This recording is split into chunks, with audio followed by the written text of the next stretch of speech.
Papa Dudut. Love is an expression of need. Ibig sabihin, hindi lang pag-ibig ang kailangan natin. Meron din tayong pangangailangang moral, emosyonal at pinansyal na ibinibigay ng karelasyon natin sa abot ng kanilang makakaya. Mahalaga rin ang pagiging bukas ng komunikasyon natin sa isa't isa upang matalakay ang mga pangangailangan yon ng tama at walang nilalabag na kondisyon. Yan ang mga natutunan ko sa buhay na gusto kong ibahagi sa programa ninyo. Kaya sumulat ako. Pero bago ko ipagpatuloy ang aking istorya, ipabati muna ng isang magandang tanghali sa mga katulad kong solid kabarangay na nakatutok sa Barangay Love Stories. Ako po si Dencio, 34 years old at nagtatrabaho sa isang restaurant sa Caloocan bilang all-around waiter at kitchen staff. Pero kasabay ng pagtatrabaho ko sa gabi ay ang pag-aaral ko sa umaga. At umaasa ako na sa 2026 ay makakapagtapos na rin ako sa kurso kong Business Administration. Pangarap ko na talagang makapagkolehiyo. Kaso hindi naman pinala dahil mas inuna kong pagtapusin sa pag-aaral ang mga nakababata kong kapatid. Apat kami at ako ang panganay. Maaga kaming naulila sa mga magulang dahil magkasunod silang nagkasakit at namatay. Mahirap lamang kami at maliit pa ang mga kapatid ko noon. Yung isa ay teenager katulad ko. Nagkahiwalay kami dahil inampon kami ng mga kamag-anak namin. Pero kinailangan ko pa rin kumayo dahil mahirap lang din ang aming angkan. At hindi kami kayang pag-aralin lahat. Kaya nga proud ako na sa wakas ay nagbunga na rin ang pagsisikap ko sa pagtatrabaho dahil lahat ng mga kapatid ko ay college graduate na. Papa Dudut.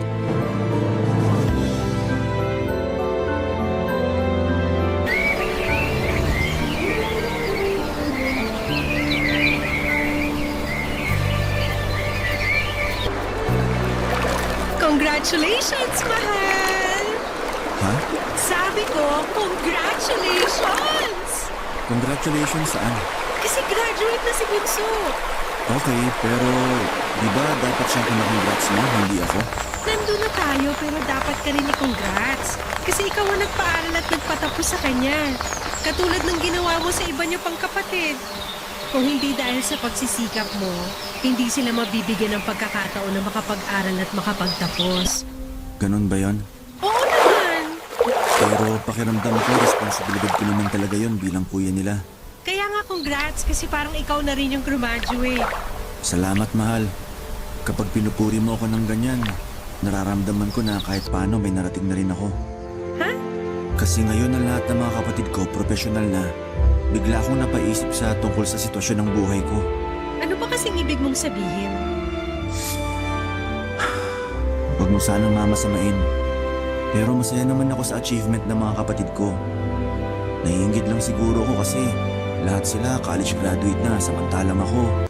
Eto, hamak na waiter lang at tagahugas ng pinggan at mga pinaglutuan sa restaurant na pinagtatrabahuhan ko. Teka lang, parang hindi ko naman yata gusto na hinahamak mo ang pagiging waiter mo, mahal. Baka nakakalimutan mo. Kung hindi dahil sa trabaho mong yan, hindi ka makakapagpag-graduate ng mga kapatid. Kaya nga kapag pinapaalala mo sa akin yan, nakakalimutan ko yung katotohanan na ako na lang yung hindi nakapagtapos ng pag-aaral. Pwede ka naman mag-aral kung gusto mo. Madali na lang yun since wala ka nang pinapaaral sa mga kapatid mo. Pero 32 years old na ako. Ano naman? Matanda na ako para mag-aral. Ang babata ng mga kaklase ko, syempre nahihiya na ako nun. Hindi naman nakakahiya yun. Meron ngang iba mas matanda pa sa'yo pero nag-aaral pa rin. Merong lolo, lola, tatay, tsaka nanay. Ikaw 32 ka pa lang naman. Tsaka paalala ko lang sa'yo ha, na walang pinipiling edad ang edukasyon. Pero nagdadalawang isip pa rin ako kasi baka di na ako makasabay sa klase. Kasi nga ang tagal ko nang tumigil eh. Ang alam ko na lang ngayon, mag-serve sa mga customer at maghugas ng pinggan sa kusina. Lahat naman pwedeng pag-aralan. Lahat pwedeng matutunan. Kaya ka nga nag-aaral kasi tuturuan ka naman nila. Pero syempre, kailangan sipagan mo rin yung pagsi-self-study. Kaya mo yan! May tiwala ako sa kakayahan mo.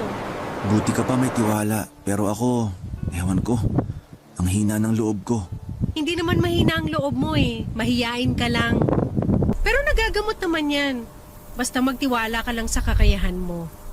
Nandito lang naman ako para sumuporta sa'yo sakaling gusto mo mag-aral ng college. Talaga? Talagang talaga. Pero 4 na taon yun kung sakali. Hindi ka ba maiinip na hintayin ako makagraduate? Hindi naman. Pero ano bang ibig mong sabihin? Naisip ko lang kasi na baka gusto mo na magkaroon tayo ng pamilya, mahal. Ayoko naman magdesisyon lang para sa sarili ko. Kailangan kong i-consider yung nararamdaman mo. Thank you sa pag-consider sa akin. Pero walang kaso yung 4 na taong yun kumpara naman sa ikatutupad ng pangarap mo. Masaya ako na suportahan ka, na i-cheer ka pag kailangan mo ko.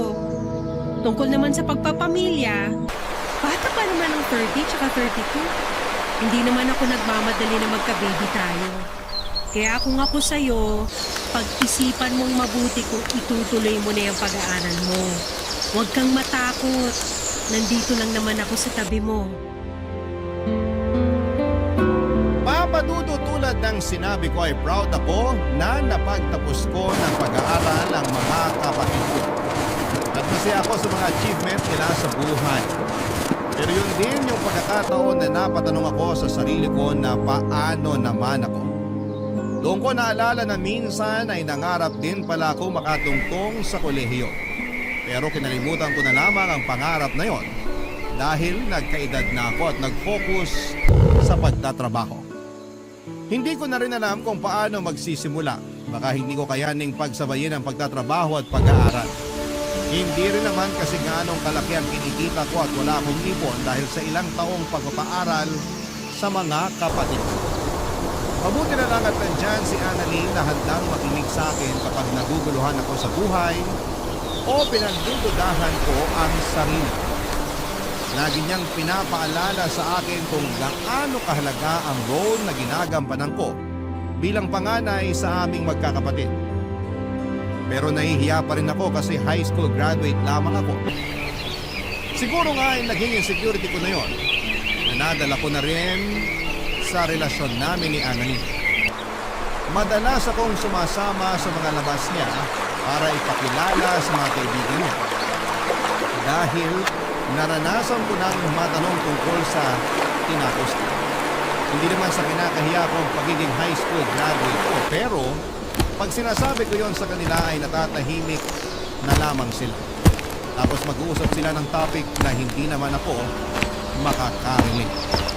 Si Annalyn ang first girlfriend ko at minsan ay napapatanong ako sa sarili ko kung anong nagustuhan niya sa akin. Samantalang marami naman siyang manliligaw na may mas mataas na edukasyong tinapos. Pero laging sinasabi sa akin ni Annalyn yung mga magaganda at kahangahangang bagay na nakita niya sa akin na wala sa iba. Kaya nga kahit paano'y napapanatag ako. Isang araw, sinama ako ni Annalyn sa bahay nila. Pero hindi niya sinabi sa akin na may party pala doon dahil birthday ng tiyahin niya na nagbakasyon galing sa Amerika.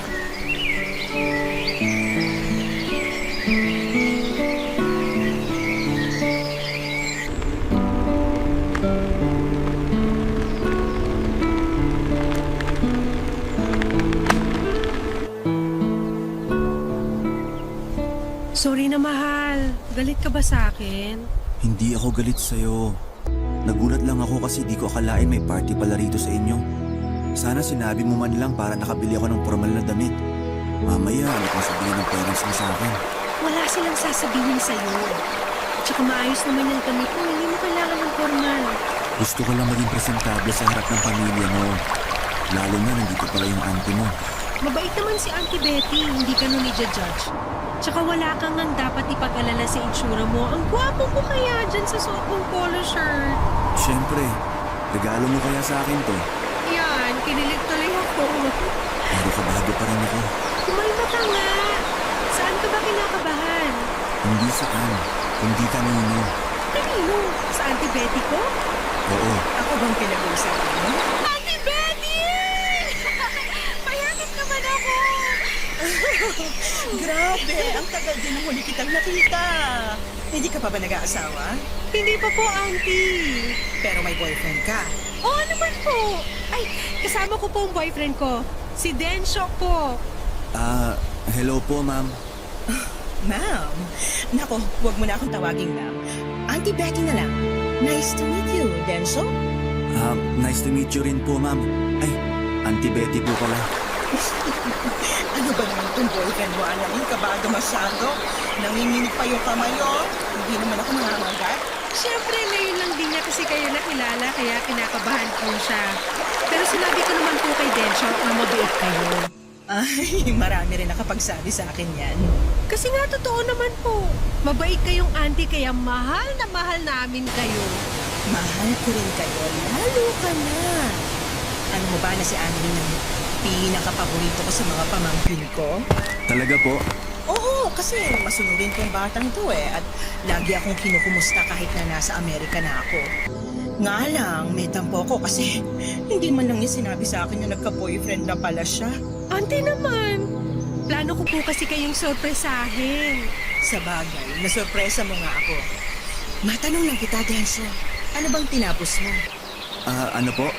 Kung ano yung natapos mo, anong trabaho mo sa ngayon, saka pinagkakaabalahan sa buhay. Siyempre, gusto kitang kilalanin ng gusto kasi boyfriend ka ng paborito kong pamangkin. Si Auntie talaga? Mamaya may makarinig sa'yo, kakasabi mo na ako yung paborito mo. Ano naman kung may makarinig, eh totoo naman. Ano po kasi, yung totoo, high school graduate lang po ako. High school graduate? Ibig sabihin, hindi ka man lang nakatungtong sa kolehiyo? Hindi po. Kasi pinagtapos ni Densho sa college yung mga kapatid niya, Auntie. Ay, talaga? Opo! Maaga kasi silang naulila, kaya siya na lang yung nagtaguyod sa mga kapatid niya. Inuna niya yung pag-aaral nila. Nagbunga naman po yun kasi lahat sila profesional na ngayon. Nakakabilib nga, pero anong plano mo sa buhay, Densho? Kung lahat sila profesional na, ibig sabihin, napag-iwanan ka na nila. Hindi naman po siguro ganon, Auntie. May trabaho naman po si Densho at kumikita siya ng sarili niyang pera. Ano bang trabaho mo? Waiter po at all-around kitchen staff. Nako, ang baba ng sweldo niyan. Alam mo, may i-aasenso ka pa sa buhay kapag nakapagtapos ka ng pag-aaral. Huwag mong pangarapin na hanggang tumanda kaya waiter ka lang at tagahugas ng pinggan sa kusina. Tulungan mong sarili mo na umasenso.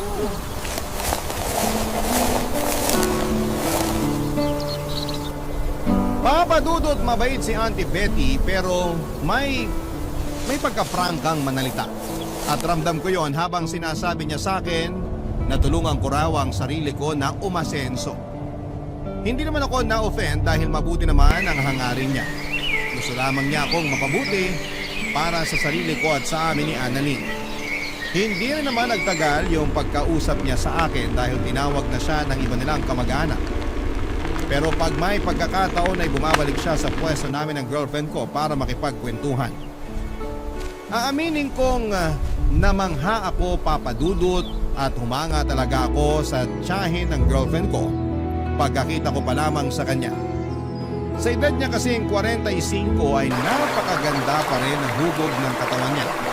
Talagang alagang-alaga rin ang kutis niya at puro masusustansyang pagkain lamang ang kinakain niya. Noong una ay nailang pa akong kausapin si Auntie Betty dahil baka dumugo ang ilong ko sakaling mag-English siya. Pero natawa naman ako kasi matatas siyang magtagalog. Bukod doon ay magaling din siyang magdala ng usapan kaya hindi nagtagal ay naging komportable na ako sa kanya. Masaya naman yung party kahit na ilang beses akong nahiya. Doon ko biglang naisip na kung may tinapos lamang ako, mas confident akong humarap sa mga kamag-anak at kaibigan ni Annalyn.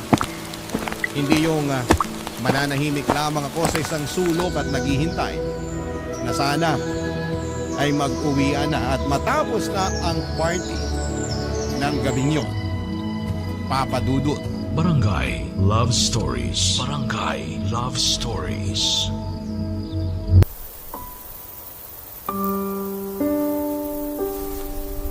Papadudot ng mga sumunod na araw ay napadalas ang pagpunta ko kina Annalyn dahil lagi akong ini-invite doon ng Auntie Betty niya para mag-lunch or mag-dinner.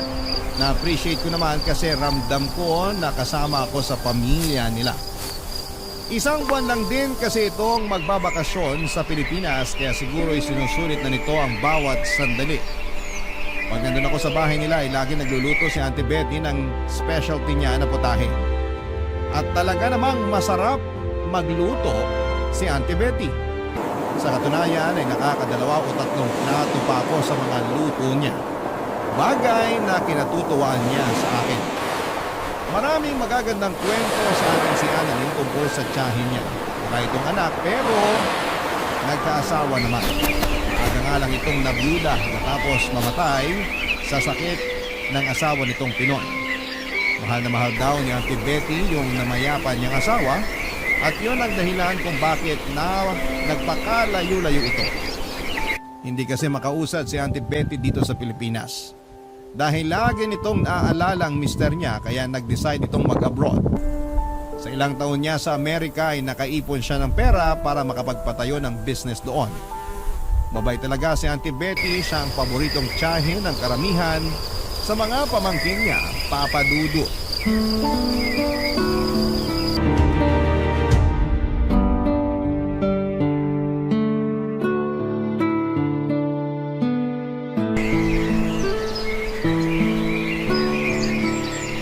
Denso, halika nga rito mag-usap tayo sandali. Sige po. Busy pa naman si Annalyn sa kusina, kaya samahan mo muna ako rito sa sala. Magkukwentuhan muna tayo, ha? Okay po. Sige po, Auntie. Kumusta? Nasarapan ka ba sa mga luto ko? Opo, nagustuhan ko lahat. Mabuti naman. Alam mo, yan din ang putahe ng paborito ng namayapa akong asawa eh. Sa katunayan, naaalala ko siya sa'yo. Talaga po? Oo, kahawig mo siya. Para kayong pinagbiyak na bunga, kaya nagulat talaga ako nung unang beses na nakita kita. Mas lalo akong nagulat nung pinakilala ka ni Annalyn bilang boyfriend niya. Pero, pwede ba akong mag-request sa'yo? Sige, ano po yun? Huwag mo na akong masyadong ipo.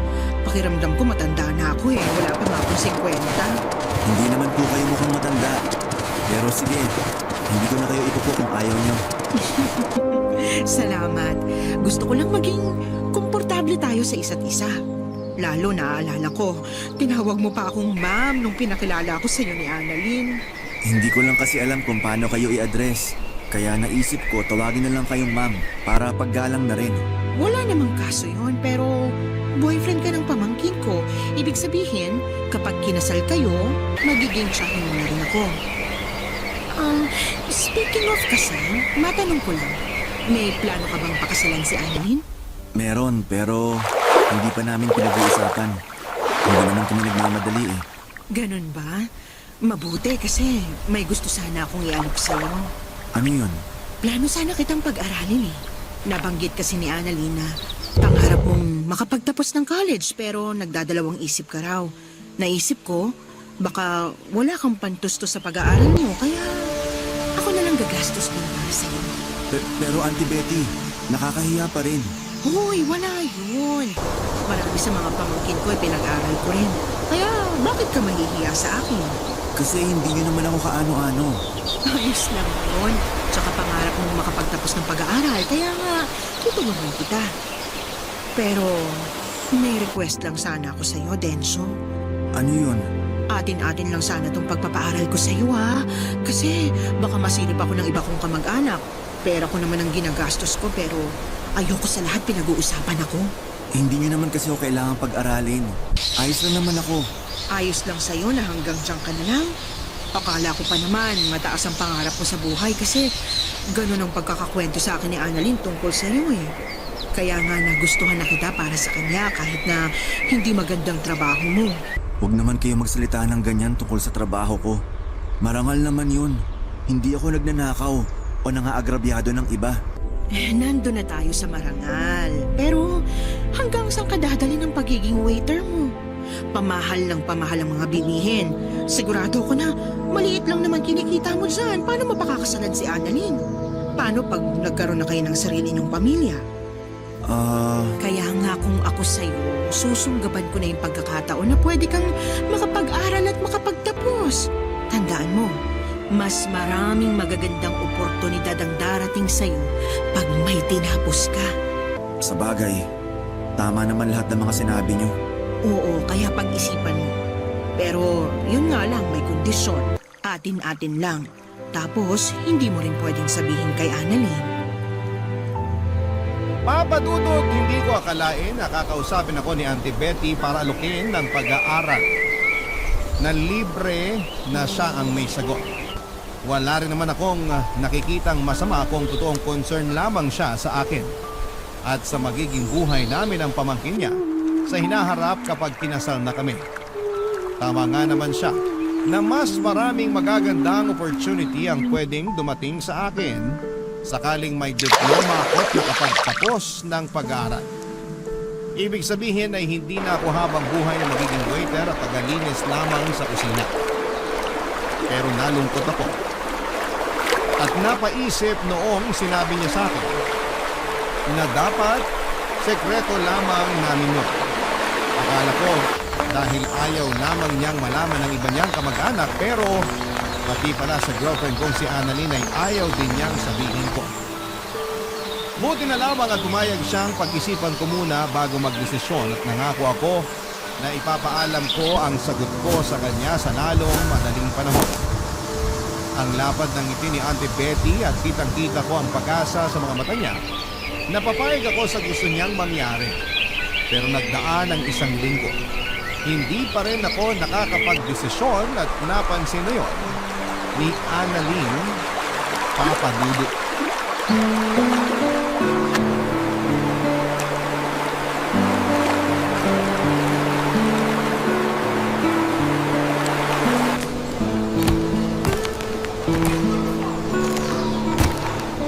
Mahal, may sakit ka ba? Ha? Kako kung may sakit ka. Wala naman. Bakit mo natanong? Ilang araw ko na kasing napapansin na parang balisa ka. May nangyari ba? Sa family mo, sa work? Wala naman. Ayos lang family ko at work. Pero yung totoo, meron talagang bumabagabag sa akin eh. Ano yun? Tsaka bakit hindi mo sinabi sa akin agad? Plano ko naman talagang sabihin sa'yo pero stress ka rin itong mga nakaraang araw sa trabaho mo. Ayoko naman makasabay. Sa bagay, pero okay na ako. Ready na ako makinig sa'yo, kaya sabihin mo na mahal. Kinausap kasi ako ni Auntie Betty nung nakaraang nagpunta ako sa inyo. Talaga? Ano pinag-usapan niyo? Nung una, tinanong niya ako kung nasarapan daw ako sa luto niya. Sabi ko oo, kaya natuwa siya. Tapos nagkwento na siya tungkol sa namayapan niyang asawa na kahawig ko raw. Oo nga, no? Kung titignan kayong maigi, magkahawig nga kayo ni Uncle. Pero mas gwapo ka lang talaga. Siyempre, boyfriend kita eh. Mahal naman eh. Huwag mo na ako ikumpara dun sa patay. Joke lang. Pero yun lang ba yung pinag-usapan niyo? May sinabi rin pala siya sa akin. Ito talaga yung gumugulo sa isipan ko. Ano ba yun? Sinabi sa akin ng auntie mo na gusto niya akong pag-aralin. Talaga? Ang bait talaga ng auntie kong yun. Oo, pero nagtaka ako kasi di naman niya ako kaano-ano. Nabanggit niya na marami siyang pinag-aral sa mga pinsan mo kaya ayos lang daw na pag-aralin niya ako. Oo, kasi mabait yan si Auntie Betty. Generous din. Kaya lang nahihiya pa rin ako. Gusto niya raw akong pag-aralin para magkaroon tayo ng magandang future. Pag nakapagtapos daw kasi ako ng pag-aaral, mas maraming oportunidad ang pwedeng dumating sa akin. Hindi na ako habang buhay magiging waiter at tagahugas ng pinggan. Naiintindihan ko naman yun. At aaminin kong gusto kong tanggapin yung alok niya pero Pero ano? gusto niya isikreto ko sa mga kamag-anak niya yung pagpapaaral niya sa akin. Pati sa'yo, mahal. Pati sa akin? Oo. Sinabi niya na ayaw daw niyang may masabi sa kanya yung iba niyong kamag-anak sakaling malaman nila na pinapaaral niya ako. Pero bakit pati sa'yo, di ba? Hindi mo ba siya natanong kung bakit? Hindi na. Kasi may tumawag sa cellphone niya at naging busy na siya dun. Parang bigla naman akong nalungkot. Kasi pati sa akin gusto niyang itago yung plano niyang pagpapaaral sa'yo. Oo. Pero na-realize ko na hindi ko pala kaya magtago ng sikreto sa'yo. Thank you, mahal. Kasi sinabi mo sa akin. Na-appreciate ko yun. Oo naman. Tsaka mahal kita. Ayoko magkaroon tayo ng misunderstanding dahil lang dito. Mahal din naman kita, kaya nga salamat ulit sa pagsasabi mo. Pero ano nang desisyon mo? Sa totoo lang, wala pa akong desisyon eh. Sinabi ko lang sa auntie mo, bigyan ako ng panahon para makapag-isip. Sana wag ka mag-isip ng kung ano ah. Narealize ko kasi tama rin naman siya. Pag may tinapos ako at nagkaroon ako ng magandang trabaho, mabibigyan kita ng kasal na pinapangarap mo. At makakapag-ipon tayo para sa pamilyang bubuin natin. Hindi ko naman kailangan ng magarbong kasal, mahal. Kahit sa West lang, ayos na sa akin basta ikaw ang pakakasalan ko. Gusto ko pa rin maging memorable sa'yo yung kasal natin. Sa estado ko kasi ngayon, aminado ako na hindi ko pa yun maibibigay sa'yo. Pwede naman pero kailangan ko pang mag-ipon ng ilang taon. Sinabi ko naman sa'yo na hindi naman ako nagmamadali na magkaroon tayo ng pamilya. Kasi katatapos mo pa lang sa responsibilidad mo sa mga kapatid mo. Kumbaga, nagsisimula ka pa lang makaluwag-luwag, kaya willing to wait naman ako. Kaya nga pinupush kita mag-aral na ngayon. Ay, maganda sana ang offer ni Auntie kaso bakit kailangan kayo lang dalawa yung makakaalam? Papa Dudut, kinalungkot ko nang makita ko nalungkot si Annalyn matapos niyang malaman ang tungkol sa plano ng tiyahin niya na sekreto yung pagpapaaral nito sa akin kung sakali. Kasi kung may mabuting intensyon ng tita niya, kung gusto talaga nitong makatulong sa akin eh bakit? Kailangan pa nitong itago ang mabuting gawain nito. Doon ako kinutuban na baka may ibang binabalak si Auntie Betty. Pero ayoko namang tumanon sa konklusyon at mag-isip ng masama tungkol sa kanya. Hanggang isang araw ay nakatanggap ako ng chat sa messenger mula kay Auntie Betty. Nagulat pa nga ako noon kasi hindi ko naman akalain na magpapadala siya sa akin ng mensahe. Ang laman noon ay ang pagtatanong niya sa akin kung payag na raw ba akong pag-aralin niya. Naglatag din siya ng kondisyon at inulit na naman sa akin na dapat ay sekreto lang naming dalawa ang plano niyang pagpapaaral sa akin. Ng mga panahong yon ay nakapag-desisyon na ako. At alam ko na kung ano ang isasagot ko sa kanya. Lalo pa, desperado na ako. Papa Dudut. Barangay Love Stories. Barangay Love Stories. Papa Dudut, desperado na akong tanggihan ang alok ni Auntie Betty na pag-aralin ako kahit na may mabuti siyang intensyon. At hangarin para sa akin at sa amin ang pamangkin niya. Malakas ang kutob ko na meron siyang hidden agenda at ayoko nang sumugal dahil baka masira kami ni Annalyn. Ramdam ko na kursonada niya ako. Iba kasi siyang makatingin sa akin sa tuwing nandun ako sa bahay nila. Malagkit yon at may isang beses na napansin kong napakagkat-labi pa siya. Nang dumako ang mga mata niya sa gitnang bahagi ko. Kaya nga nang sinabi ko kay Auntie Betty sa chat na tinatagyan ko ang alok niya ay nagalit siya sa akin, pero kumalma rin naman siya. Sinabi ulit niya na baka natatakot lamang ako kaya nagdadalawang isip. Pag-isipan ko raw ulit at sabihin sa kanya ang sagot pag nagkita na kami ng personal. Sakto na in-invite na naman niya ako na mag-lunch sa bahay nila, Annalyn. Ayaw ko sana pumunta kasi ayaw ko siyang makita pero naisip ko na gamitin na lamang ang pagkakataon para sabihin sa kanya ng harap-harapan na hindi ko matatanggap ang alok niyang pagpapaaral sa akin. Kaya lang, may nangyaring hindi ko lubos na inaasahan.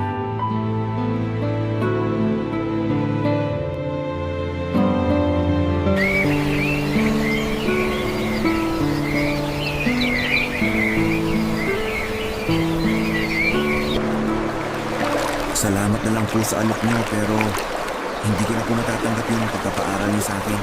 Diba, sinabi ko nung huwag mo na akong ito? Ay, tigas ng ulo mo. Tapos ngayon, ikaw pa may ganang tumanggi sa alok ko? Pasensya na po pero na-realize ko kasi na Lalo, ang sabihin mo, maarte ka lang. Baka naman hindi talaga totoo yung sinabi sa akin ng pamangkin ko na gusto mong mag-aral. Kasi wala ka naman talagang pangarap para sa sarili mo. Kontento ka na lang dyan sa trabaho mong napakababa ng sweldo. gusto ko pa rin po mag-aral. Pero gagawin ko yun nang hindi umaasa ng tulong mula sa inyo. Paano mo nga yun gagawin? Ang baba nga ng sahod mo. Baka lalo kang mamulubi. Baka nakakalimutan nyo. Pinag-aral ko mga kapatid ko. Pinagtapos ko silang lahat ng koleyo. Kinaya ko yun mag-isa. At nagawa ko yun sa pag-waiter lang at paghuhugas ng pinggan at pinaglutuan. Kaya wala kayong karapatan na insultihin ang trabaho ko. Oo ang galing mo naman pala. Pero alam ko pagod ka na, kaya hayaan mo na lang ako na babyhin ka. Ano pong sinabi nyo? Alam mo kasi, gusto kita, Denso. Yun yung dahilan kaya gusto kitang tulungan at gusto ko rin isikreto natin yun kay Annalyn. Ano bang pinagsasabi nyo, Auntie? Simula kasi nung nakita kita, hindi ka na nawala sa isip ko. Kamukhang kamukha mo yung namayapa kong asawa at miss na miss ko na siya. Tumigil na po kayo kasi hindi naman ako yung asawa nyo. Ayaw mo ba talaga sa akin?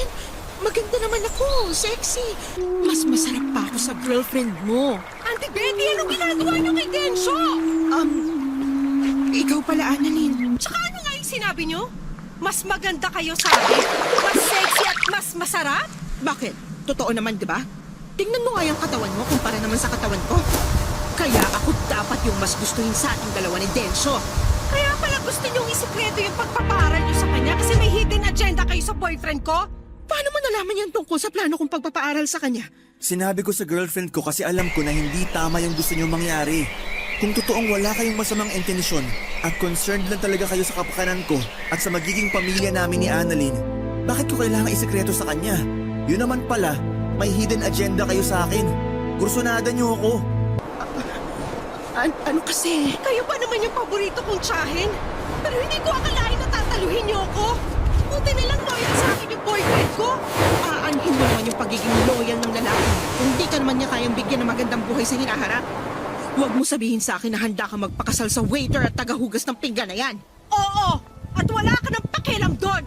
Marangal ang trabaho ni Densyo. Tanggap siya ni na mami at daddy, kaya bakit hindi ko siya pakakasalan? Tsaka alam ko sinasabi niyo lang yan dahil inggit kayo sa akin. Kasi ako, meron nagmamahal sa akin, sa inyo wala. Anong sinabi mo? Ulitin mo yung sinabi mo! Mahal, tama na. Huwag mo nang sagutin yung auntie mo. Mabuti pa, umalis na lang muna tayo. Hindi, ayoko! Dito lang tayo! Gusto kong ipamukha sa babae niya ng kapal na mukha niyang insultuhin ka eh. Hindi ko nga kinakahiya na hindi ka pa nakakapagtapos sa pag-aaral. Tapos siya, nanaiting ka lang na akala mo kilalang-kilala ka na? Hindi ako makakapayag nun! Papadudot, mabuti na lang talaga dumating si Annalyn para ipagtanggol ako sa tiyahin niya. Nalit na lamang din kasi ako bigla sa mga pang-iinsultong sinabi nito sa akin dahil sa pagiging high school graduate at waiter ko. Pakiramdam ko ay inapakan niya ng husto ang pagkatao ko at nawala bigla yung kumpiyansa ko sa sarili ko na matagal kong inipon. Kahit lalaki ako ay naiyak na lamang ako pagkalis namin ni Annalyn sa kanila. Buti na lamang talaga at kasama ko ang girlfriend ko habang inaalo ako. Pagkatapos ng tagpong yon ay hindi na kami nagkita ni Auntie Betty hanggang sa mabalitaan ko na lamang na nakabalik na siya sa Amerika. Blinako na rin siya sa messenger para hindi na siya makapag-chat sa akin. Doon ko naramdaman yung matinding kagustuhan ko na makapag-aral at makapagtapos para may pagmamalaki ako sa hinaharap. Pero hindi ko lang yon gagawin para sa sarili ko kundi para sa amin ni Annalyn. Mahal na mahal ko ang girlfriend ko at malaki ang papel na ginagampanan niya para hindi ko maramdaman na wala akong narating sa buhay dahil lang ganito lamang ang natapos ko. Siya rin ang nagpapayo sa akin kasama ko sa mga malulungkot at masasayang araw ko. Kaya naman nangako ako na poprotektahan ko siya at ang relasyon namin. Doon ako nagsabi sa kanya na gusto kong mag-aral na talaga. Tulad ng inaasahan, full support siya sa akin. Mabuti na lang at may mga institusyon na tumatanggap ng mga estudyanteng may edad na at nagtatrabaho kaya kahit extra challenge ang pagkaaral habang naghahanap buhay, inspirado ako at motivated na makapagtapos balang araw. Mabilis na nagdaan ng 2 taon, incoming third year student na ako sa kursong Business Administration, Papadulo.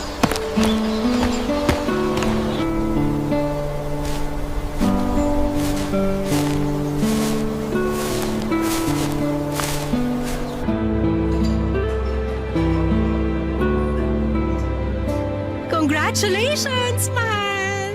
Congratulations saan? Kasi magta-third year ka na! Thank you pero di pa naman ako graduate. 2 taon pa halos bubunuin ko. Pero darating ka rin doon. Makakagraduate ka rin. Basta wag ka lang sumuko. Gusto lang naman kitang i-congrats ngayon para alam mo kung gaano ako ka-proud sa'yo. Simula pa lang nung nag-decide ka mag-aral, sobrang tiyaga at sipag mo. Kasi kinakaya mong isabay ang pag-aaral mo sa pagtatrabaho. Hindi madali yung ginagawa mo. Talaga namang nakakabilib yun, mahal. Hindi ko naman magagawa yung lahat kung wala ang tulong at suporta mo. Ikaw talaga yung inspirasyon ko. Kaya nga masaya ako para sa atin. Buti na lang talaga hindi ka pumayag no na pag-aralin ni Auntie Betty. Tapos may kapalit naman pala kaya ganun siya kabait sa'yo. Kahit na desperado na ako, nararamdaman ko na rin na may mali. Kaya nga hanggat maaari, gusto ko na lang umiwas sa kanya. Pero ayoko namang mabastos siya kaya pumupunta pa rin ako sa inyo sa tuwing ini-invite niya ako.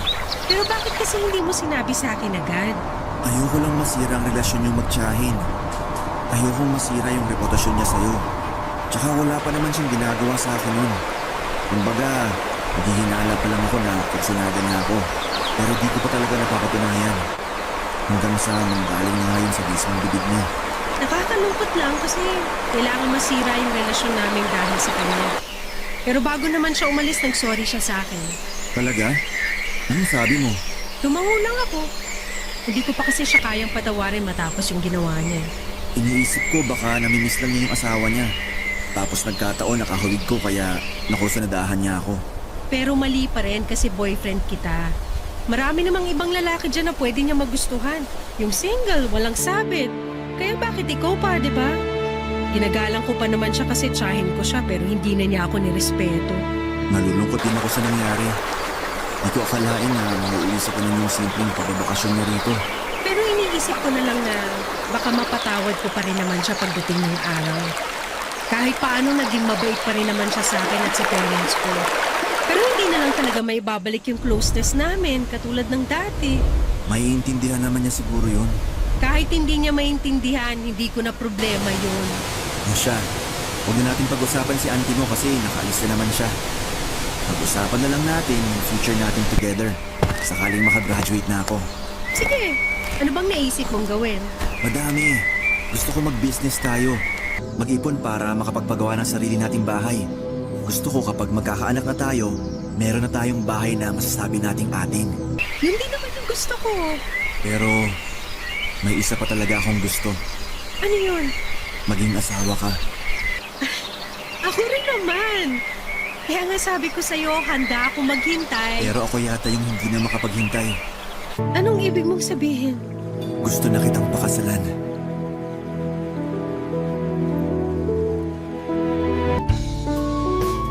Papadudot nag-propose ako kay Annalyn ng araw na yon sa paborito naming fast food chain na kinakainan.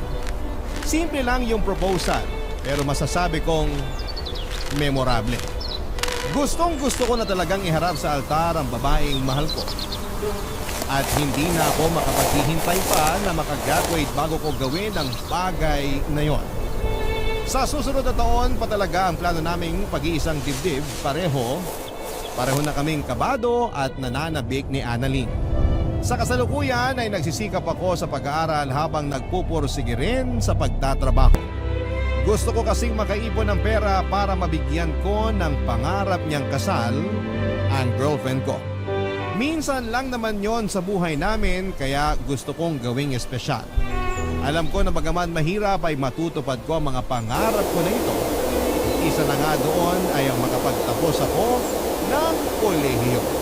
Masaya ako dahil suportado ko ni Annalyn at ng mga kapatid ko. Hanggang dito na lamang po ang sulat ko at naway nakapulot kayo ng aral at inspirasyon sa kwentong ibinahagi ko. God bless po and more power sa Barangay Love Stories. Number 1 po kayo sa puso namin. Ang inyong kapuso at kabarangay forever, Densyo. Dear Papa Dudut, ako nga pala si Gesmond, 40 years old, isang tagabantay ng isang PCR na malapit sa isang sikat na tourist spot. 15 years na ako sa trabaho na ito. Tatay ko ang unang nagbantay sa PCR na binabantayan ko sa ngayon. Tatay ko ang unang nagbantay doon nung kagagawa pa lamang. Tawag nga sa kanya ng mga taga roon ay manager. Siya rin ang nagrekomenda sa may-ari na ako na lamang ang kuning kapalit niya. Napaaga kasi ang pag-iritay ni tatay sa trabaho dahil tinamaan siya ng stroke. Kinailangan niyang magpahinga. Ayos naman ang naging pasahod dito, siguro dahil parang halos magkaibigan sina tatay at ang may-ari noon. Kaya nahiya na bigyan ako ng mababang sahod. Kaya hindi na rin ako lumipat pa ng trabaho dahil kontento naman ako sa pagtrato sa akin doon. At ang sahod syempre. Saka dagdag din na mahina ang loob ko sa pagpapalit ng trabaho. Pakiramdam ko dahil hindi ako nakapagtapos ng pag-aaral ay mare-reject ako. Masaya naman kasi sa trabaho ko lalo't na ka-close ko na ang kapalitan ko sa trabaho na si Mercedes. Mas matanda siya ng 10 taon sa akin. Nalungkot nga ako ng bahagya nang sinabi niyang malapit na siyang mag-resign. Lumaki na raw ang mga bayarin niya lalo't nabuntis ng maaga ang panganay niyang dalaga. Sinubukan ko pa nga siyang pigilan, takot talaga ako sa pagbabago. Pero sinabi niya na kailangan niyang maging praktikal. Kaya naman sinulit na namin ang mga nalalabing panahon na magkasama kaming dalawa. Masasabi kong bukod sa katrabaho ko si Mercedes, ay siya rin ang nagsilbing best friend ko. Hirap din kasi ako makipagkaibigan.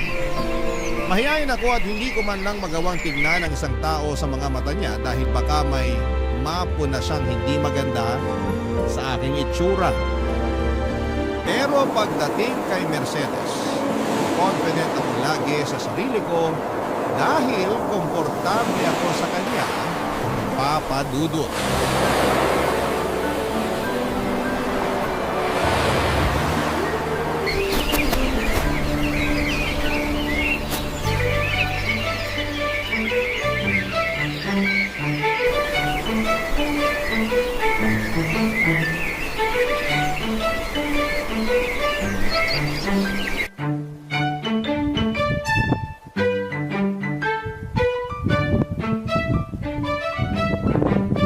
Nakasimangot ka na naman dyan, Mercedes.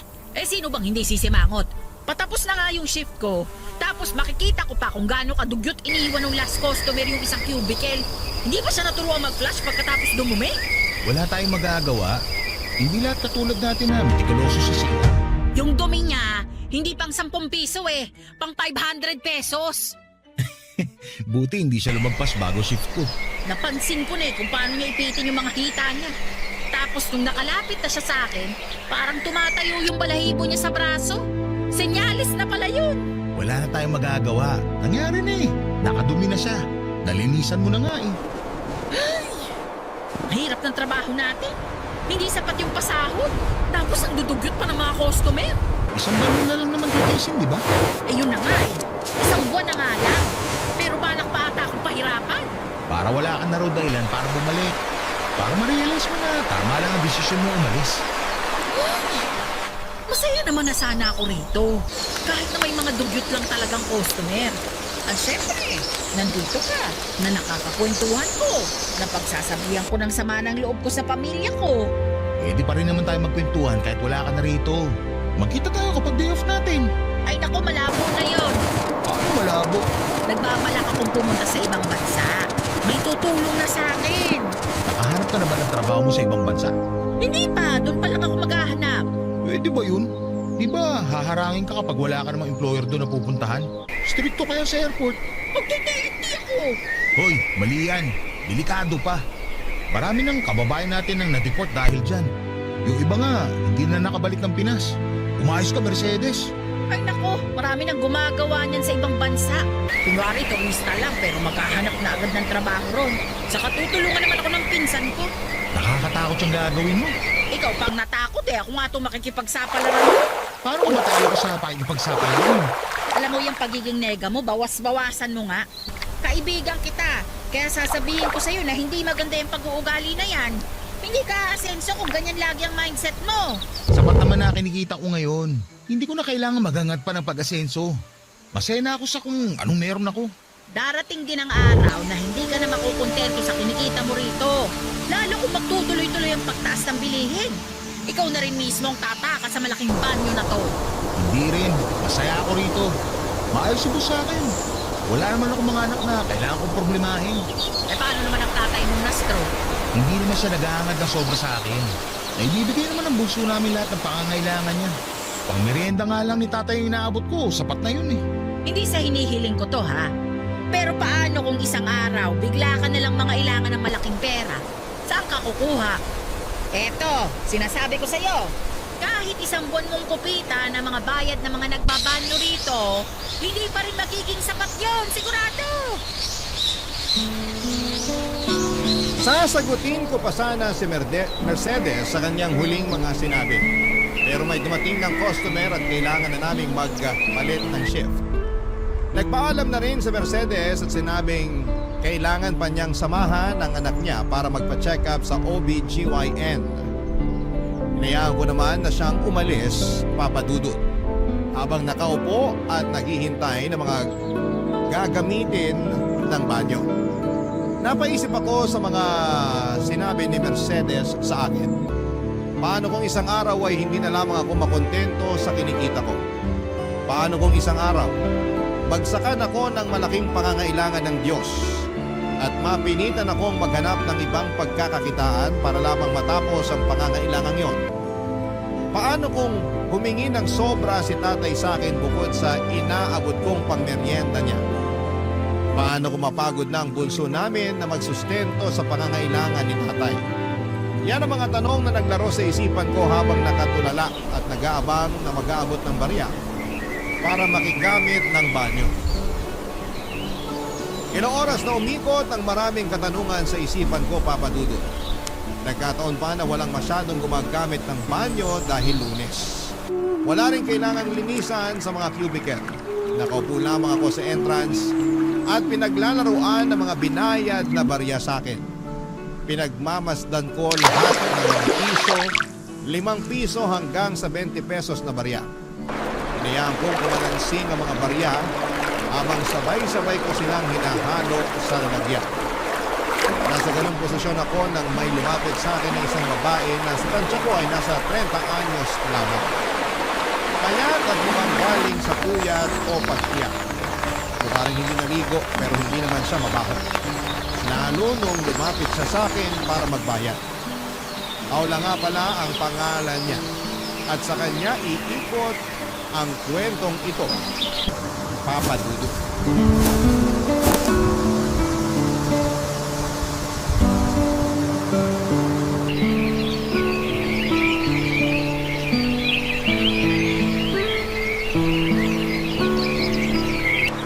Ihi, dumi o ligo. Magkano pag-iihi? Hindi mo ba nakita yung karatula rito sa mesa? Wala, nasaan yung karatula rito? Nakita mo ba? Kararating ko lang. Magkano pag dumi? 10 piso. Andito na lang kanina bago umalis ako trabaho ko. Baka kinuha niya. Magkano pag ligo? 20 para sa isang medium size na timba. Pwedeng dagdagan yung tubig pero may dagdag na 10 piso. Shampoo naman, 15 isa. Ang mahal ng shampoo niyo rito. Wala nang mura ngayon. Wala ka na bang ibang i-offer bukod sa ihi, dumi at ligo? Bakit? Gusto mo bang offeran kita ng buy one take one burger? Nagtatanong ako ng maayos. Pasensya na. Naiirita lang ako kasi nawawala yung karatula rito. Mapipilitan na naman ako magsabi ng presyo sa bawat customer na gagamit ng banyo. Pwede ka naman magsulat na lang muna sa papel tapos ipatong sa mesa. Para makita ng mga customer mo. Para hindi ka naabalahin. Matalino ka ha? Bakit ba hindi ko naisip yan? Siguro kasi punong-puno ng utak mo ng problema. Kaya hindi ka makapag-isip na maayos. Siguro, valedictorian ka nung nag-aaral ka pa, no? Salutatorian lang. Ilalang mo sa salutatorian samantalang ako. Kailangan ko pang bumili ng floor wax o walis tingting para lang makapasa. Sana nga bumili na lang ako ng floor wax para hindi na napudpud at napagod ang utak ko sa pag-aaral nun. Sana na-enjoy ko pang makipaglaro sa mga kaklase ko.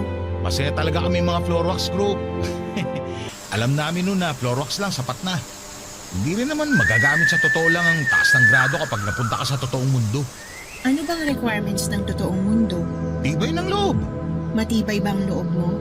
Ano ba talagang pinunta mo rito? Ihi, dumi o ligo? 15 ang shampoo ha. Magkano kapag iiyak lang? Bakit hindi ka nalang umuwi sa bahay mo para doon umiyak?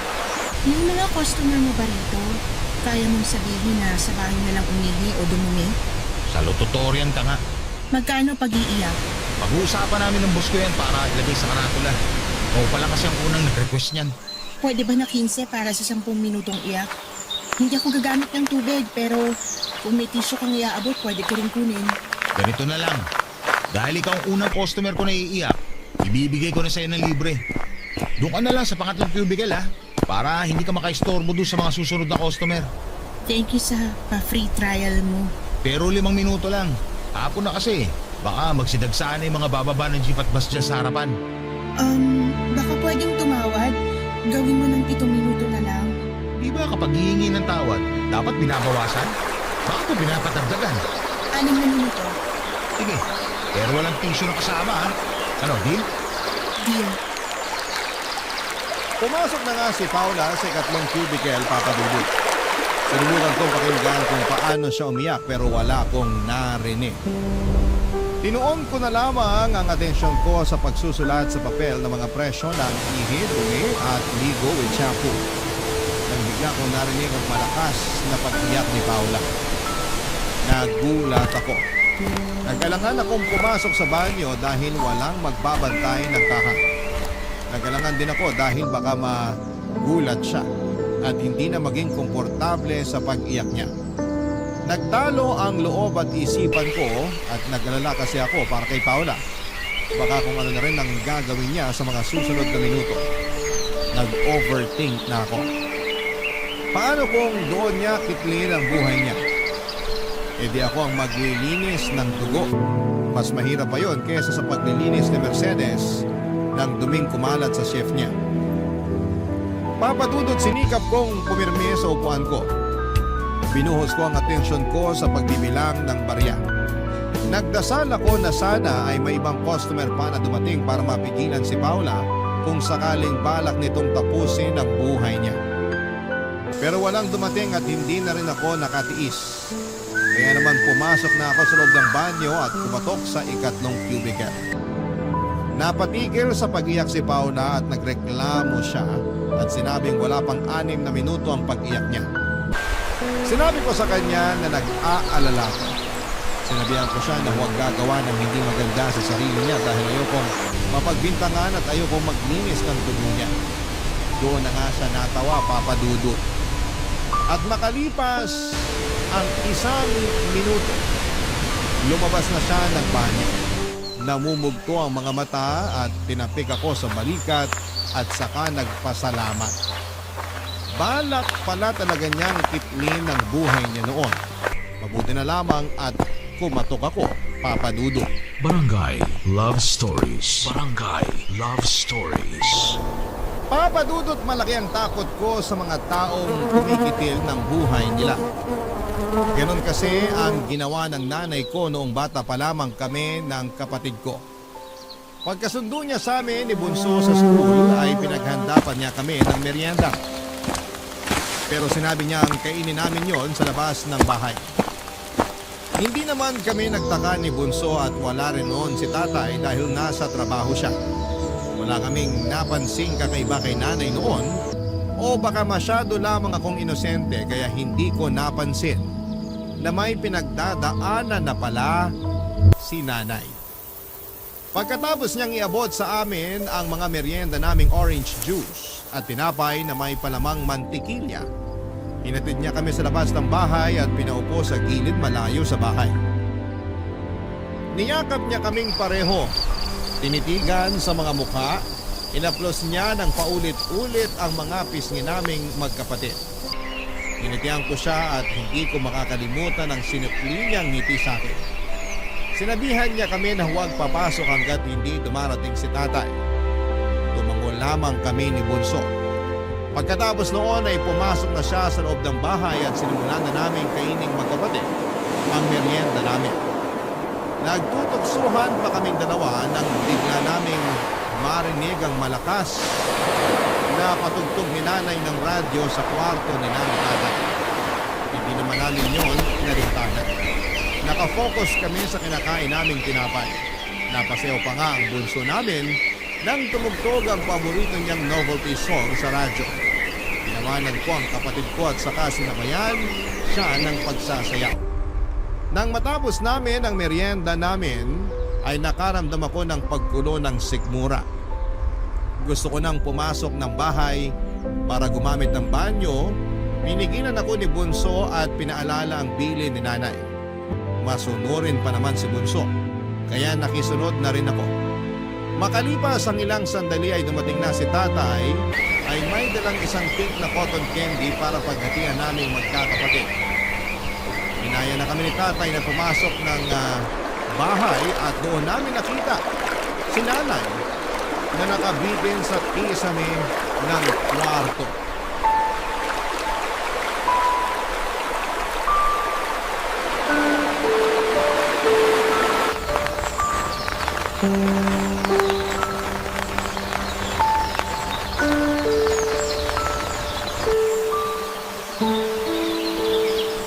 Magkano na presyo ng pag-iyak sa banyo? Hindi ka na pwedeng umiyak sa banyo. Bakit naman? Hinahaluan mo na hindi maganda eh. Sorry nung nakaraan pinatakot kita. Balak mo pa ata ako masibak sa trabaho. O baka naman plano mo na idin ako sa kaso. Ayaw naman kitang madamay sa gagawin ko sana eh. Ayaw mo madamay ako dito eh, gagawa ka na hindi maganda sa sarili mo. Malamang madadamay ako. Iimbestigahan ako. Buti sana kung may iba kang kasabayan na magwi-witness para sa akin. Sorry na nga. Sorry. Kung natuloy ang pagtapos mo sa buhay mo, di magagawa ba ang sorry mo pag nakulong na ako? Hindi na mauulit. Talaga? Kasi bawal ka na rito sa PCR namin. The customer is always right. Kahit kikitilin na ang buhay, right ka pa rin? Nabigla lang ako noon. Hindi na talaga yun mauulit. Sana ganyan din ang sinabi ng nanay ko noon, na nabigla lang siya. Ha? Sana nabigla lang siya noon. At sana tama ang timing namin bago namin siya nakita nakabiti sa kisame. Sana lang talaga. Tinapos ng nanay mong buhay niya? Bata pa lang kami noon. May hawak pa akong cotton candy na pinag-aagawa namin magkapatid. Tapos pagpasok namin ng bahay, nakita na lang namin siya nakabiti sa kisame. Sorry. Mula noon, hindi na ako kumain pa ng cotton candy. Lalo na yung pink. Di makita o makaamoy noon, ayoko. Kaya pag may tumatabi na nagbebenta ng cotton candy dyan sa tapat, pinataboy ko talaga. Napabarangay na nga ako minsan dahil doon. Sinabi mo bang totoong dahilan? Bakit ko sasabihin? E di kinaawaan nila ako. Ayaw mo bang kaawaan ka? Mas gusto kong maintindihan ako. Wala bang nakakaintindi sa'yo? Si nanay. Pero wala na siya. Salamat sa pagpapaalala ha. Sorry, nagkamali na naman dila ko. Huwag kang makasarili. Huwag mo kitilin ang buhay mo. Buti sana kung ikaw lang makakaranas sa epekto ng pagkawala mo. Paano ang pamilya mo pag nalaman nila? O kaya boyfriend mo? Hindi mo alam kung gaano kahirap mag-move on kapag namatayan ka ng mahal sa buhay. Ilang beses ko bang kailangan mag-sorry? Huwag ka sa akin mag-sorry. Mag-sorry ka sa sarili mo. Umalaban ang katawan mo para mabuhay ka. Tapos dahil nagpadala ka sa pagkabigla, gusto mo tapusin kaagad ang pinaghirapang protektahan ng katawan mo? Madali lang kasi sa'yong sabihin yan. Pero sa mga katulad namin na may mabigat na pinagdadaanan, ito lang ang nakikita naming solusyon para matapos ng lahat eh. Siguro sa'yo matatapos ang lahat. Pero pagkatapos mo sa mundo na to, magsisimula ang bagong buhay ang mga mahal mo sa buhay. Alam mo ba kung gaano kahirap magsimula ulit? Lalo kapag minawala. Hindi na talaga ako pwede sa CR na to, kahit umihi lang. Hindi na. Wala na akong tiwala sa'yo. Lahat na lang kayo walang tiwala sa akin. Paano ako magtitiwala sa'yo sa ginawa mo? Kaikilala ko pa lang sa'yo. Pinapasok na nga kita ng libre sa banyo. Tapos ipapahamak mo pa ako? Paano kung i-reset natin tong pagkakakilala natin? Magsimula ulit tayo. Magkano pag-iihi? 5 piso. Wala bang bawas? 10 piso yung bawas o dumi. Ibig kong sabihin, pabawas naman ang presyo sa pag-ihi. Kahit wala ng tissue, okay lang.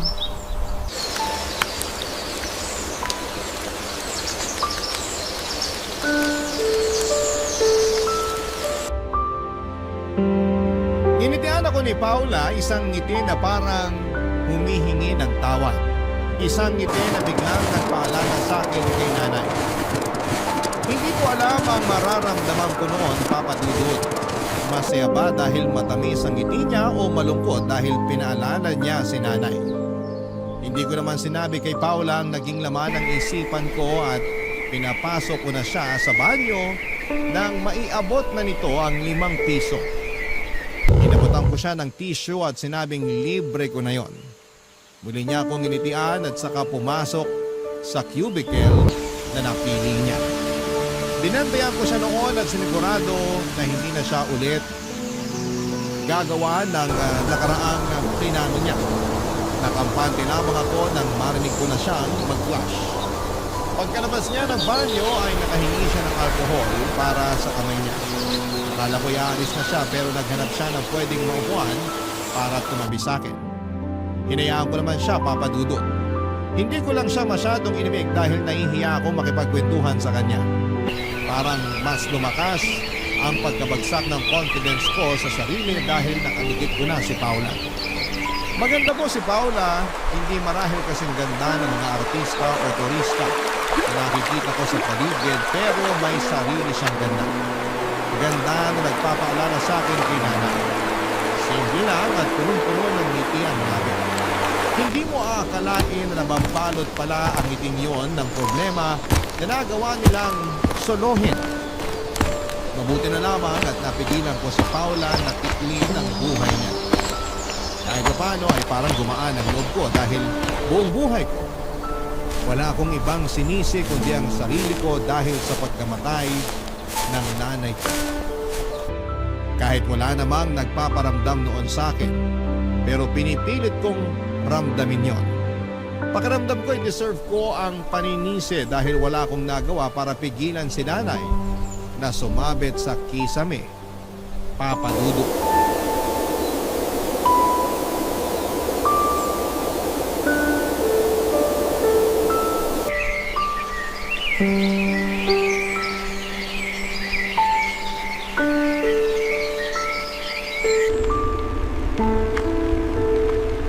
Pwede ba nating pag-usapan ang nangyari sa nanay mo?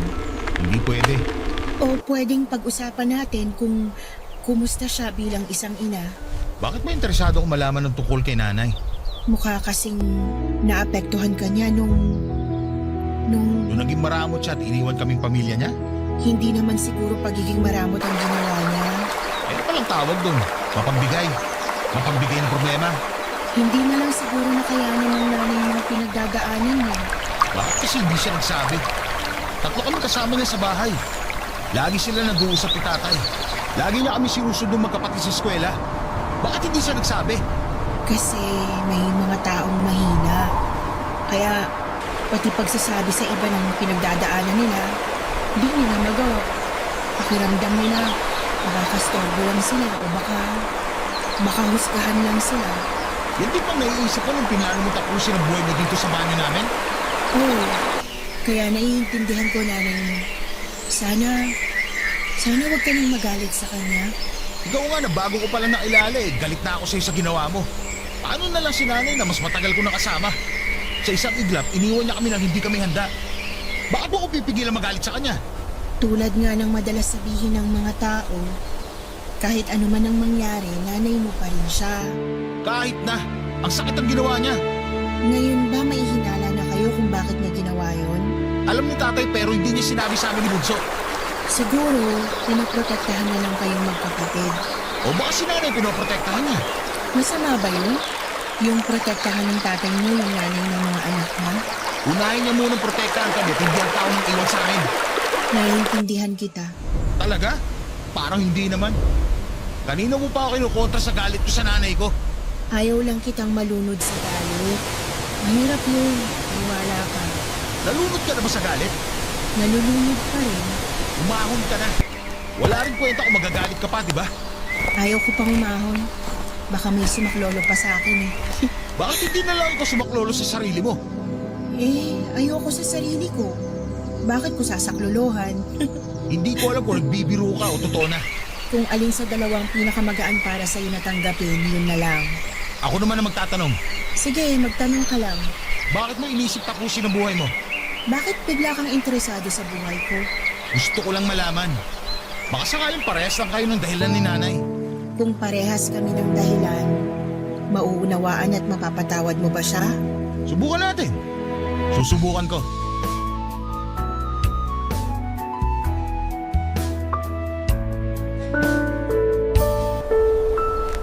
Naputol ang usapan namin ni Paula nang may dumating para umihi. Hindi muna kami nakapag-usap at naghintay kaming makarinig ng flush at agos ng tubig mula sa lababo. Nang pareho na naming marinig yon ay saka lumabas ang customer. Nakigamit ng alkohol at saka nagpasalamat sa amin. Hinintay namin siyang makalayo at nag-abang pa kung merong customer na susunod. Nang makita naming wala ay nagsimula ng magkwento si Paula. Nalaman ko na binenta siya ng kanyang tatay sa katrabaho nito. Binenta para maging asawa. Mas matanda pa sa tatay ni Paula ang pinagbentahan sa kanya. Ayaw mang makisama ni Paula sa katrabaho ng tatay niya pero pinili pa rin niyang sumama. Gusto lang niyang makalayo sa ama niyang sugaron. Hindi na bago kay Paula ang pagbibenta ng kanyang ama nang makagamit nila tuwing natatalo ito sa sugal kaya hindi na siya nagulat nang siya naman ang ibenta ng kanyang ama. Siguro para sa mata niya, isa lamang siyang gamit. Walang halaga. Kaya bakit pa magtatagal doon si Paula? Akala niyang nakatakas na siya sa masaklap na pangyayari sa kanyang buhay na mawala na siya sa poder ng kanyang ama. Pero impyerno rin pala ang inabot niya sa panagbentahan sa kanya ng kanyang ama. Lagi siyang sinasaktan at persahan pa siyang pinaligation para malaya niyang magamit ang katawan ni Paula anumang oras nito gusto. Ayaw daw niyang maging ama, sakto namang ayaw ding maging ina ni Paula. Pero paminsan-minsan daw ay naiisip ni Paula kung ano ang pakiramdam na maging isang ina. Baka kasi yun din ang makapagkilom sa kanya. Baka kasi yun din ang makapagtakas sa kanya sa pinakasablakan niya. Baka maraming baka, pero hanggang doon lang yun. Dahil alam niyang hindi na siya pwedeng magdalang tao. Dahil pinutol na yon ang katrabaho ng kanyang tatay, Papa Dudut. Barangay Love Stories. Barangay Love Stories. Papa Dudut na padalas na ang punta ni Paula sa PCR namin. Nakilala na rin siya ni Mercedes. Naging magkakaibigan kaming tatlo at napagtawanan na ang mga minsang pagkakamali namin sa buhay. Tulad na lamang ng pagkitil ni Paula sa buhay niya para hindi na bumigat ang usapan namin. Saka para hindi ko na rin maalala ang ginawa ni nanay. Masaya ako na naging kaibigan na si Paula. Dahil nga sa nalalapit na ang pag-alis ni Mercedes, hindi na ako masyadong nalungkot dahil may pumalit na sa pwesto ni Mercedes sa buhay ko. Lagi kong nakakausap si Paula at wala siyang trabaho at kapag wala ang katrabaho ng tatay niya, tumatakas si Paula para puntahan ako. Nagtatagal siya hanggang bago sumapit ang alas 7 ng gabi. Lagi siyang may dalang pagkain para pagsaluhan namin. Noong una ay ayaw niyang kumain doon sa may PCR dahil nai-imagine niya ang mga dumi ng mga tao. Pero nasanay na rin siya. Nagkakilala na rin kami ng gusto at bukod kay Mercedes, kay Paula lamang ako naging close. Wala kasi akong masyadong naging kaibigan mula noong namatay si nanay. Natakot akong magtiwala sa mga tao kaya siguro ay pati sarili ko ay nawala na ng tiwala. Kaya ang bilis kong makontento sa trabaho ko. Dahil feeling ko ay yun lang naman ang deserve ko. Ganon papadudot kababa ang tingin ko sa sarili ko. Lagi yung nakukwento ko kay Paula. Lagi lang din siyang nakikinig. Hindi siya madalas magbigay ng advice. Gusto niyang makinig lang sa akin. Dahil ayon sa kanya, minsan ay kailangan lang ng tao ng may makikinig sa kanila. At yon ang ginawa niya sa akin. Hindi ko naisip kailanman na totoo yon, pero noong pinaranas sa akin ni Paula, ang sarap pala sa pakiramdam na may makikinig sa iyo kahit na walang ibigay na payo, Papa Dudut.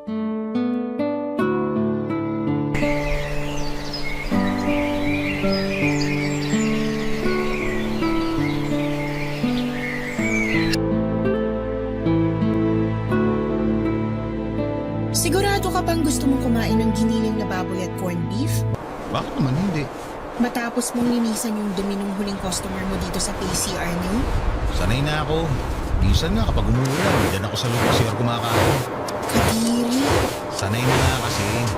Kahit ano pang marinig kong tunog o maamoy galing sa mga customer, wala na akong pako. Kahit ako ganyan sa katrabaho ng tatay ko. Sanay na. May tatanong ako, Ano yun? bakit yung trabaho ng tatay mo lagi yung sinasabi mo? Kasi yun naman siya sa buhay ko. Pero di ba parang asawa ka na niya? Parang lang. Pero para sa akin, katrabaho pa rin siya ng tatay ko. Bakit? Para mas madaling tanggapin ang kahayupan niya. Sobra naman sa kahayupan. Bakit para sa'yo ba? Hindi pa sobra yung mga kinuwento ko na pinagagagawa niya? Hindi mo na siya kahit kailan tatawaging asawa? Kahit umabot pa sa kabilang buhay. Ganun katindi ang galit mo sa kanya, ha? Galit at pandidiri. Ayaw mo ba tumakas? Ito lang ang kaya kong pagtakas eh. Anong ibig mong sabihin? Itong pagpunta-punta ko sa'yo tuwing wala yung katrabaho ng tatay ko. Ito lang ang takas na kaya ko. Baka makayanan mo pa magpakalayo-layo. Ikaw, kaya mo bang lumayo sa trabaho mo tapos maghanap ng iba? Hindi. Hindi rin ang sagot ko. Pero hindi naman ako pinapahirapan ng trabaho ko. Pinapahirapan kang mangarap ng trabaho mo. Mas masakit yun. Yung makontento ka na lang dahil yun na lang ang meron. O dahil yan na lang ang feeling mong deserve mo. Aray, ah.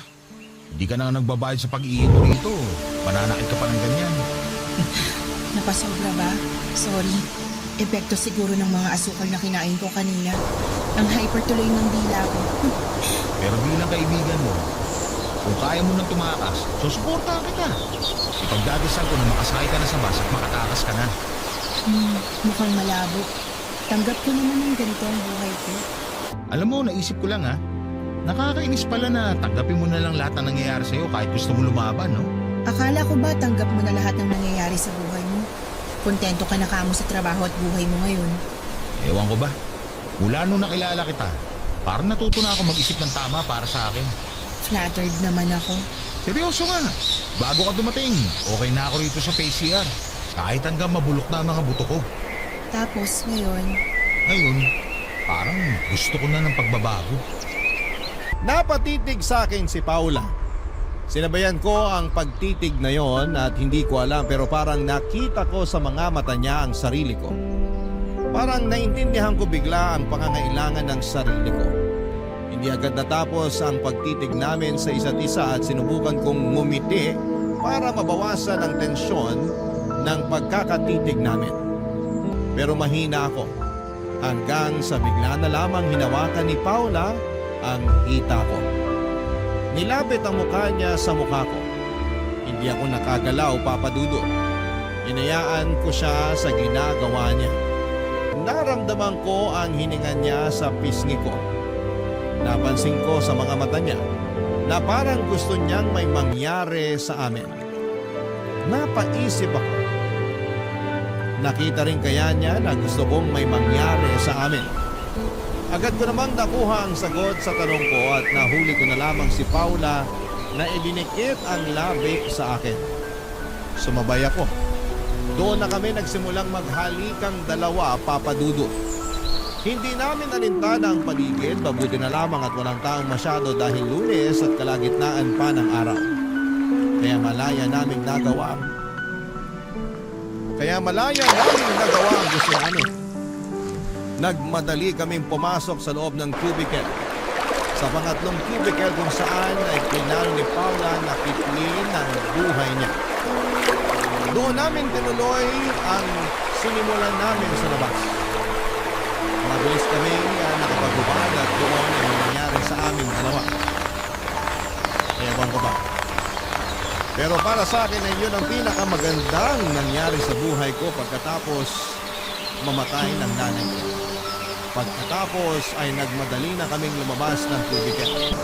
Nagbalik na kami sa dating pwesto at buti na lamang at wala pa rin customer o tao sa paligid. Walang nakahuli sa amin. Sinekreto namin ang pangyayari niyo. Walang pwedeng makaalam. Kahit si Mercedes, mas lalo na ang katrabaho ng tatay ni Paula.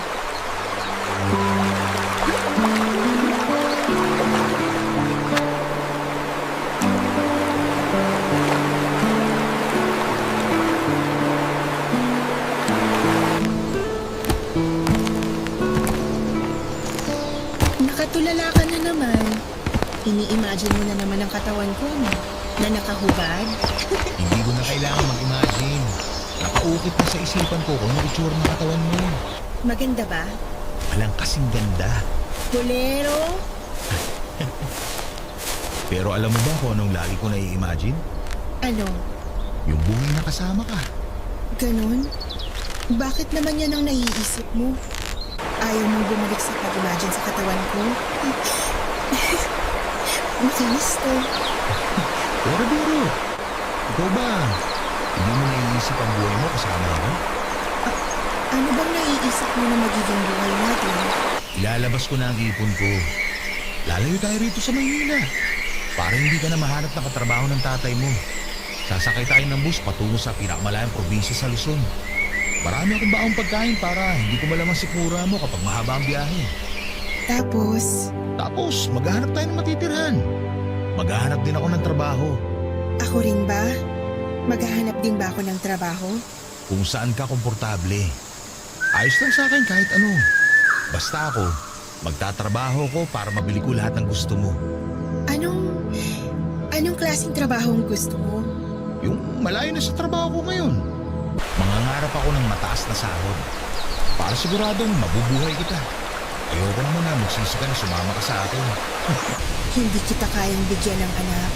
Wala namang problema. Pwede tayo mag-ampun ng aso at gawin natin anak. Puso naman yun ngayon. Pero kung gusto mo ng pusa o goldfish, ayos lang din. Hindi ko masusunod. Kahit anong pwede natin maging anak, mamahalin ko. Ang dami mo na palang plano. Nakakatawa nga eh. Bakit nakakatawa? Kasi dati wala naman akong ibang plano sa buhay.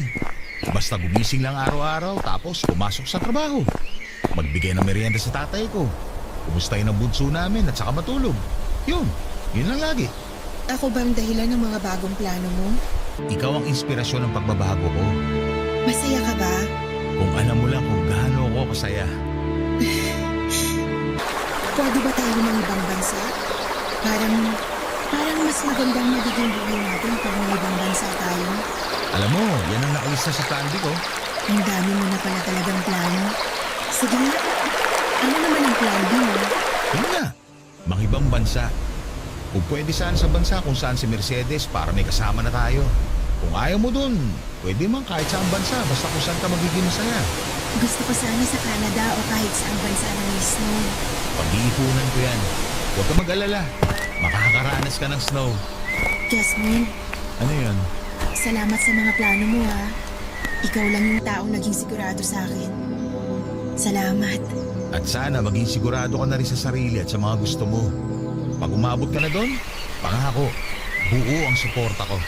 May pa-free trial ka pa rin ba ng iyak sa pangatlong cubicle? Naiiyak na naman ako eh. Para sa'yo, libre na yan palagi. May libre pang tissue. Maraming kinuhang tissue si Paula.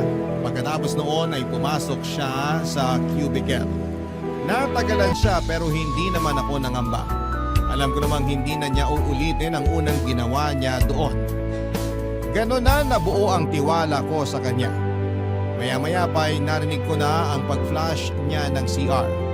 Pagkalabas niya at sinutil ko pa siya at sinabing kailangan niyang magbayad dahil nag-flash siya ng kubeta. Natawa na lamang siya at inalikan ang pisngi ko. Inalikan ko siya sa labi at tinitigan niya ako at parang muli kong nakita si nanay nung huling beses ko siyang nakitang buhay. Inaplos niya ng paulit-ulit ang pisngi ko. Nilaro ang buhok ko. Tumitig sa akin at saka inalalayan ako ng matamis na pagkakangiti. Parang si nanay siya. Hindi ko pinahalata kay Paula na nakaramdam ako ng lungkot. Nagbukas ako ng topic para mawala sa isipan ko ang imahe ng nanay ko. Nagtagal pa ng 1 oras si Paula kasama ko bago siya nagpaalam para umuwi na. Bago siya umalis, inabot niya sa akin ang tissue na ibinigay ko sa kanya noong pumasok siya sa banyo. Nakatupi yun. Sinabi niya sa akin na basahin ko yon pag nakauwi na ako ng bahay. Pinag-promise niya ako at sinunod ko. Nagmadali akong umuwi ng bahay after ng shift ko para lamang mabasa ko ang sinulat ni Paula sa tissue. At nang nababasa ko na yon, humiling ako sa langit ng rewind. Ibalik ako nung oras na magkasama kaming dalawa. Nung araw na yon, para binasa ko na kaagad ang laman ng tisyo bago umalis si Paula. Isa kasi yung sulat ng pamamaalam. Pamamaalam na walang kinalaman sa pagkitil ng buhay. Pamamaalam lang sa aming dalawa. Sinabi niyang nalulunod siya sa mga plano ko para sa aming dalawa. Hindi raw siya sanay lumangoy sa magagandang plano at pangarap, kaya naman nalulunod siya. Ayaw niyang umahon dahil ayaw niyang magpasaklolo sa akin. Hindi raw siya ang tamang babae para sa mga pangarap at plano ko sa buhay. Ire-reserba ko na lang daw yon sa iba. Sa iba na mas karapat dapat at katulad kong may pangarap. Hindi kagaya niya. Wala siyang plano, wala na siyang pangarap. Kontento na siya sa masaklat na buhay niya. Nagalit ako, Papa Dudut, sa ikalawang pagkakataon at para akong inabandona at namatayan. Una, ang nanay ko. Sumunod naman ay si Paula. Mas masakit ang pag-aabandona ni Paula dahil nagsimula na ako sa gusto kong pagbabago at pangarap. Pero iniwan niya ako sa ere dahil hindi niya ako kayang samahan sa mga yon. Sa ngayon, Papa Dudut, ay nagpatuloy ako muli sa buhay sa pagbabantay ng PCR. Hindi na ako nangarap pang muli, natakot na ako. Noong nagsimula akong mangarap ulit, akala ko yun na ang pagbabago pero nagkamali pala ako. Katulad lang ni Paula si nanay, nag-iwan din siya. Kung kailan busog na ako sa saya at sa mga pangarap. Bakit kailangan nilang gawin yun? Bakit kailangan nilang mag-iwan habang nasa rurok ako ng saya? Hindi ko na marahil malalaman ang sagot dahil hindi na muling nagpakita pa si Paula sa akin at nawalan na rin ako ng ganang hanapin siya. Nawala na ako ng gana para sa sarili. Nawala na ako ng gana sa kahit na ano. Maraming salamat po sa pagbasa ng aking liham, mabigat ang liham na pinadala ko at hiling ko'y sana'y maunawaan ninyo ako. Muli maraming salamat po sa inyo sa mga kabarangay natin. Ang inyong kapuso at kabarangay forever, Jess Mo.